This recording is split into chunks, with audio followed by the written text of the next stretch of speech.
AI 거품론을 비웃듯 삼성 하이닉스가 200조 원을 쓸어 담을 준비를 하는 사이 트럼프는 핵융합이라는 거대한 도박을 시작했습니다.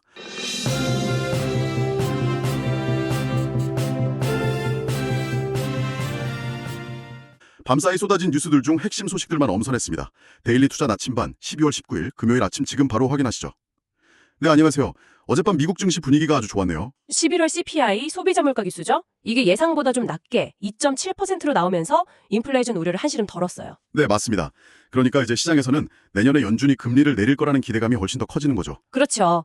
전반적으로 다 좋았는데 특히 눈에 띄는 곳이 있었어요. 아, 반도체 쪽 말씀이시죠? 네, 마이크론이 하루 만에 10% 넘게 급등을 했더라고요. 네, AI 서버에 들어가는 HBM, 그러니까 고대역 폭 메모리 수요가 정말 폭발하면서 실적이 시장 예상을 아득히 뛰어넘었거든요. 그러면서 이제 낸드 플래시 쪽 강자인 웨스턴 디지털 주가도 덩달아 올랐고요. 전기차 쪽도 흥미로운 소식이 있었어요. 리비안이 자체 AI 칩을 공개하면서 주가가 15%나 뛰었더라고요. 목표 주가도 같이 올라가고요. 아, 맞아요.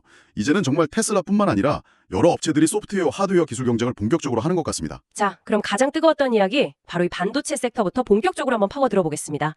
마이크론 실적이 그냥 좋았다, 뭐 이 수준이 아닌 것 같아요. 좋았다는 말로는 좀 부족하죠. 회사 안에서 완판 그 이상이다, more than sold out 이런 표현까지 나올 정도였으니까요. 2026 회계연도 1분기 실적도 그렇고 다음 분기 가이던스도 시장 예상을 아주 가볍게 뛰어넘었습니다. 그런데 제가 정말 놀랬던 지점은요. 불과 1년 전만 해도 마이크론이 HBM 시장에서는 삼성전자나 SK 하이닉스에 비해서는 좀 뒤처진다는 평가였잖아요. 네, 맞아요. 완전히 3위 주자였죠. 그런데 어떻게 이렇게 판을 뒤집은 걸까요? 그게 바로 핵심 질문입니다.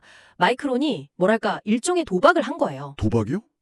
자원을 분산시키지 않고요. 엔비디아의 차세대 AI 플랫폼 출시 시점에 딱 맞춰서 특정 세대의 HBM에 모든 역량을 집중하는 선택과 집중 전략을 쓴 거죠. 아, 다른 경쟁사들이 여러 가능성을 보고 있을 때 가장 확률 높은 곳에 올인을 했다 이런 거군요. 정확합니다. 그리고 그게 정확히 맞아 떨어진 거고요. 타이밍의 승리라고 볼 수 있죠. 이런 마이크론의 약진을 보니까 시장에서는 또 반도체 슈퍼사이클 이야기가 나오고 있어요.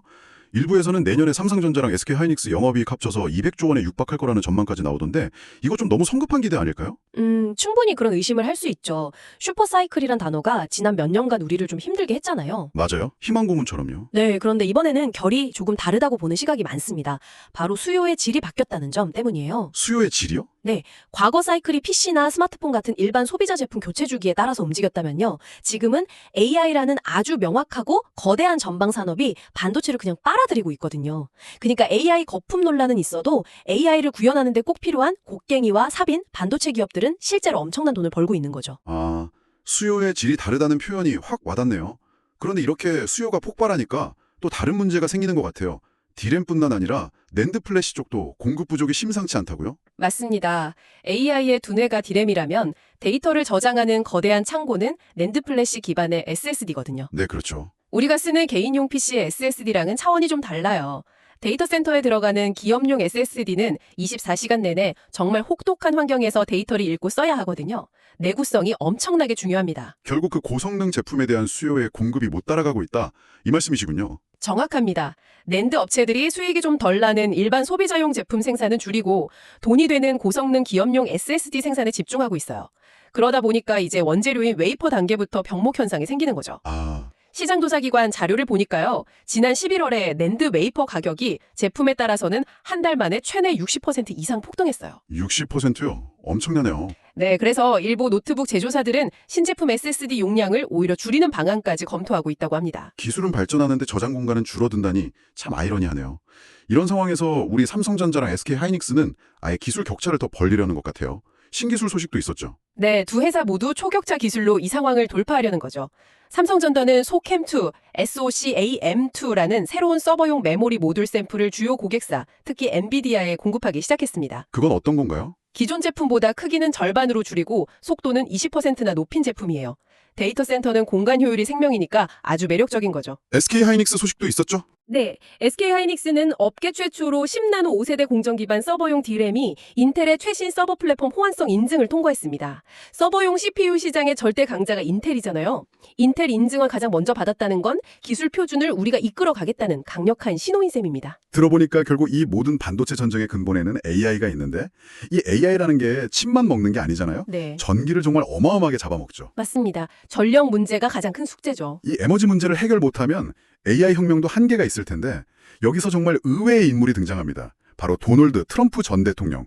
핵융합 에너지 사업에 뛰어들었다고요? 네, 저도 이 소식 보고 좀 놀랐습니다. 트럼프의 미디어 회사랑 민간 핵융합 기업인 TAE 테크놀로지스가 합병을 해서요. 내년부터 세계 최초의 상업용 핵융합 발전소를 짓겠다고 발표했어요. 핵융합 발전, 그러니까 흔히 말하는 인공태양 맞죠? 네, 맞습니다. 태양의 에너지를 만드는 원리랑 똑같은데요. 방사성 폐기물도 거의 없고 원료도 사실상 무한해서 꿈의 에너지로 불려왔죠. 그런데 이게 정말 기술적인 배팅일까요? 아니면 좀 정치적인 움직임으로 봐야 할까요?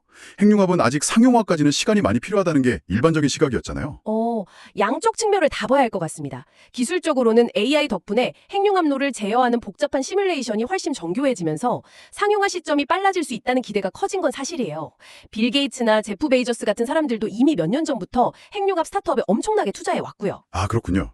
반면에 또 트럼프라는 인물을 생각하면 차기 대선을 앞두고 미래 에너지를 선도하는 리더 이미지를 만들려는 정치적인 계산도 충분히 가능하죠. 기술과 정치가 정말 아슬아슬하게 얽혀있네요. 이런 흐름이 국내 에너지 정책에도 영향을 주는 것 같아요. 이재명 대통령이 원자력 발전에 대해서 기존과는 좀 다른 톤의 발언을 내놨더라고요. 네, 맞아요. 기후 에너지 환경부 업무보고에서 원자력은 내 편 가릴 게 아니다 라면서 과학적인 토론을 주문했어요. 원전 활용에 좀 거리를 두던 이전 입장을 생각하면 상당히 주목할 만한 변화죠. AI 산업 때문에 전력 수요가 급증하는 현실을 더 이상 외면하기 어렵다는 인식이 깔린 것 같아요. 네네. 실제로 한국원자력학회에서는 바로 환영 입장을 내고 사용 후 핵연료 문제나 신규 원전 같은 민감한 주제들을 놓고 대국민 전문가 토론회를 열자고 제안하기도 했습니다. AI가 반도체 시장을 흔들고 그게 국가 에너지 정책까지 바꾸는 정말 거대한 연쇄 반응을 보고 있는 것 같네요. 자, 이렇게 거대한 기술 담론을 따라가다 보니까 또 다른 한편에서는 인간의 가장 기본적인 욕망과 관련된 시장이 들썩이고 있습니다. 바로 바이오, 특히 비만 치료제 시장인데요. 일라일릴리의 먹는 비만 치료제 소식이 아주 눈에 띄더라고요. 네, 이것도 시장의 판도를 바꿀 게임 체인저가 될 수 있다는 평가가 나옵니다. 일라일릴리의 경구용 치료제 오포글리프론의 3상 임상 결과인데요. 가장 중요한 점은 기존의 위고비나 젯바운드 같은 주사제로 힘들게 체중 감량한 사람들 있잖아요. 네, 있죠. 그 사람들이 이 먹는 약으로 바꿔서 복용을 해도 감량된 체중이 잘 유지됐다는 겁니다. 아, 그게 핵심이군요. 매주 병원 가서 주사 맞아야 하는 번거로움을 덜어줄 수 있다는 거네요. 편의성에서 비교가 안 되겠는데요? 그렇죠. 접근성이 완전히 달라지는 겁니다. 릴리가 이미 FDA에 신약 허가 신청까지 마친 상태라 상용화도 멀지 않았다는 기대감이 큽니다. 이 소식이 국내에서도 관심이 클 수밖에 없는데 마침 이재명 대통령이 비만약이랑 탈모약, 건강보험 적용 검토를 지시하면서 눈이가 뜨거워졌죠. 네, 정말 뜨겁죠.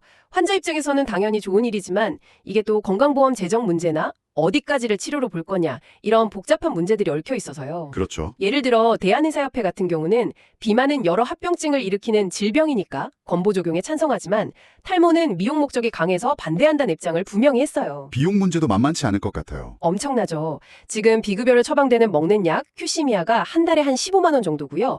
주사제인 위고비는 40만 원에서 60만 원에 달하거든요. 이걸 다 건보 재정으로 감당할 수 있을지에 대한 사회적 논의가 이제 막 시작되는 단계입니다. 그렇군요. 그 외에 국내 바이오 소식으로는 유한양행 레크라자 관련 뉴스가 있었네요. 아, 네. 유한양행의 폐암 신약 레크라자랑 같이 쓰는 존슨앤드존슨의 치료제 리브리반트가요. 기존 정맥 주사 방식에서 피하 주사 제형으로 FDA 승인을 받았다는 소식입니다. 이것도 결국 맥락은 같아요. 편의성 개선. 몇 시간씩 병원에 누워서 맞던 주사를 집에서 5분 만에 맞을 수 있게 된 거니까요. 아, 환자 입장에서는 정말 큰 차이겠네요. 그렇죠. 존슨앤드존슨은 이 병용요법으로 연간 최대 50억 달러, 우리 돈으로 약 7조 원까지 매출을 기대하고 있습니다. 알겠습니다. 지금까지 AI가 불러온 혁신과 변화들을 쭉 살펴봤는데요. 이런 장밋빛 전망 이면에 있는 리스크들도 한번 짚어봐야 할 것 같습니다. 우선 반도체 부족 문제가 메모리뿐만 아니라 다른 분야로 확산되고 있다고요? 네, 일본 혼다가 차량용 반도체 부족 때문에 일부 공장 가동을 멈추고 감산에 들어갔다는 뉴스입니다. 이게 왜 중요하냐면요. 미래 반도체 수요의 또 다른 한 축이 바로 자동차거든요. 자동차요? 네, 일반 내연기관차에는 반도체가 한 200개 정도 들어가지만 자율주행차가 되면, 즉 바퀴 달린 스마트폰이 되면 2,000개 이상이 필요해요. 지금도 부족한데 앞으로는 AI 기업과 자동차 기업이 한정된 반도체를 놓고 싸우는 시대가 올 수 있다는 신호죠. AI 골드러시의 열기가 다른 산업의 발목을 잡을 수도 있다. 이런 경고로 들리네요. 그리고 시장의 신뢰 자체를 흔드는 문제도 있었어요. 작년에 논란이었던 파도 사태가 결국 검찰 기소로 이어졌더군요. 그렇습니다. 이른바 뻥튀기 황장 의혹을 받았던 반도체 패블리스 기업 파두의 경영진과 법인이 기소됐습니다. 상장 전에 핵심 고객사 발주가 끊긴 사실을 숨기고 허위 매출 자료를 냈다는 혐의입니다. 물론 파두 측은 기술력이나 사업 실체에 대한 다툼이 아니라 상장 당시 매출 추정 기준에 대한 법적 판단을 구하는 것이라고 입장을 밝혔습니다. 하지만 투자자 입장에서는 불안할 수밖에 없죠. 특히 파두처럼 기술력을 평가하기 어려운 테크 기업들의 상장 과정 전반에 대한 불신으로 이어질 수 있다는 점이 가장 우려스럽습니다. 정확한 지적입니다. 신뢰의 위기는 전염성이 상하니까요. 마지막으로 비트코인에 대한 경고음이 커지고 있다는 점도 짚어야 할 것 같아요. 최근 하락세가 단순 조정을 넘어서 과거 대공황 직전과 흐름이 유사하다는 분석까지 나오고 있어서 투자에 각별한 주의가 필요해 보입니다. 학 문제, 또 시장의 신뢰를 위협하는 사건들까지 다양한 과제들이 동시에 나타나고 있습니다. 이 거대한 변화 속에서 우리는 진짜 혁신과 투기적 거품을 어떻게 구분해야 할까요? 이 질문에 대한 답을 찾아가는 여정에 오늘 우리의 대화가 작은 나침반이 되었으면 좋겠습니다.